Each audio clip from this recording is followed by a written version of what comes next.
Mwiriwe neza mwese mukomeje gukurikirana amakuru ndetse n'inkuru za Afrifame TV, aho muri hose turabasuhuje kandi tubifurije amahoro y'Imana. Tanzania, umugabo yakatiwe igihano cy'urupfu nyuma yo guhamwa n'icyaha cyo kwica umugore we.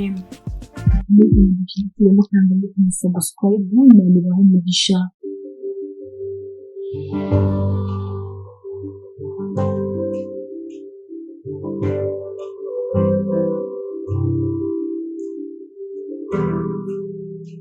Urukiko rwa Mbeya rwahanishije umuturage witwa Mateso Wilson imyaka 34 utuye ahitwa mu Jere mu karere ka Mbeya igihano cy'urupfu nyuma y'uko hamwe n'icyaha cyo kwica umugore we yarangiza akamuca bimwe mu bice by'umubiri we ngo ashaka ubukire. Mateso yanijwe icyaha cyo kwica umugore we Zaina Mera nyuma akamuca amabere ndetse n'amatwi. Ni urubanza rwaciwe n'umucamanza witwa Zawadi Leza ruhanishwa Mateso Wilson igihano cyo kwicwa, rukaba rwasomwe ku wa gatatu tariki ya 20 Ukwakira 2021 nyuma y'uko urukiko runyuzwe n'ibimenyetso byatanzwe n'uruhande rw'ubushinjacyaha ku buryo budashidikanywaho.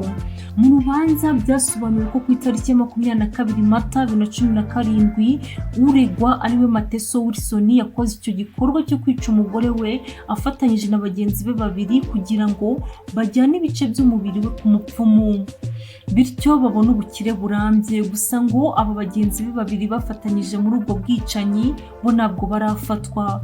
Umucamanza yavuze ko urukiko rwabanje kumva neza impande zombi ndetse n'inama zatanzwe n'abantu bakuze bamaze igihe mu mwuga w'ubucamanza mbere yuko bafata uwo mwanzuro wo guhanisha Mateso kwicwa. Uregwa ariwe Mateso ahagarariwe n'umwunganira mu mategeko witwa Irda Mbere yasabye urukiko ko rwagabanyiriza umukiriya we igihano, ariko uruhande rw'ubushinjacyaha rwari ruhagarariwe na Davis Musanga rwasabye ko Mateso yahabwa igihano gikomeye kugira ngo bibe isomo no ku bandi. Umucamanza yasobanuye ko urukiko ruhanishije Mateso igihano cyo kwicwa kugira ngo bibere isomo n'abandi baba bafite ibitekerezo byo gushaka ubukire mu buryo butari bwo. Ni muri babaje cyane ndetse binateye ubwoba. Ni ibintu biteye ubwoba kubona umugabo yica umugore we kugira ngo agurishe ibice bimwe na bimwe abijyane ku bapfumu kugira ngo abone ubukire burambye. Ni ukuri ni ibintu biteye ubwoba n'agahinda. Ndahamya ko n'ubu bukire ni ukuri n'amahoro yabugiriramo. Murakoze, mukomeze kudushyigikiramo kandi like na subscribe ku batarabikora. Imana ibaho umugisha, turabakunda.